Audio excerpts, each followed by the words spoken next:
Now, for many African countries, attracting foreign investment has always been a challenge. And now it's become even more difficult with an economic downturn in Europe and the United States. So here's how some African countries have responded. They've set up what are known as free trade zones. These are places where multinationals can come in, set up shop, and in some cases pay little or sometimes no tax at all. It really does beg the question, what's in it for the ordinary African?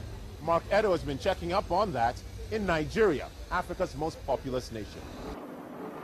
In Lagos, they hope this will be the road to economic success. The Lekki Free Trade Zone is being carved out of thousands of hectares of untamed land near the coast of Nigeria's commercial capital. The first part is 3,000 hectares. They call Shola Oworu the empress of the zone. This former city banker is in charge of creating what she believes will become the Dubai of West Africa. The idea is actually to create a new model city, not just industrial, also a residential commercial area, so that you have a self-sustaining city. While Lagos State is providing the land, a Chinese consortium is responsible for the actual construction. And there's a lot to build.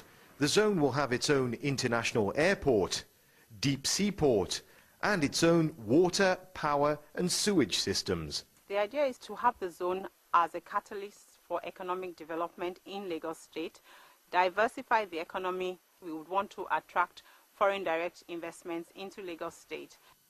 There are 23 other free trade zones in Nigeria, all vying for the attentions of international investors.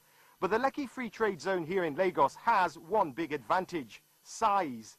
At 16,500 hectares, it could become the biggest in Africa, 4 times the size of Manhattan in New York. Foreign companies are promised 100% ownership of their investments, and they'll be free to bring their workers in and take their profits out.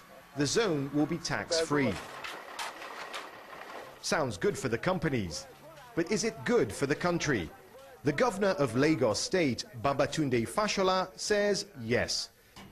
Every time we import goods, we invariably, without knowing it, export jobs, because we keep those industries offshore, away from our economy, busy.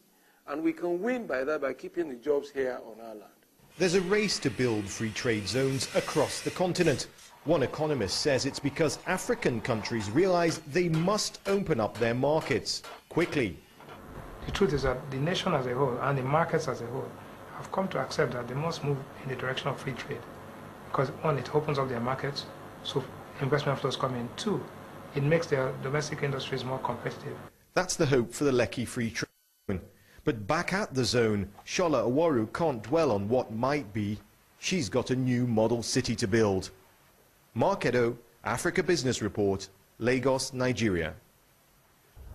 That ends part 1 of Africa Business Report. Stay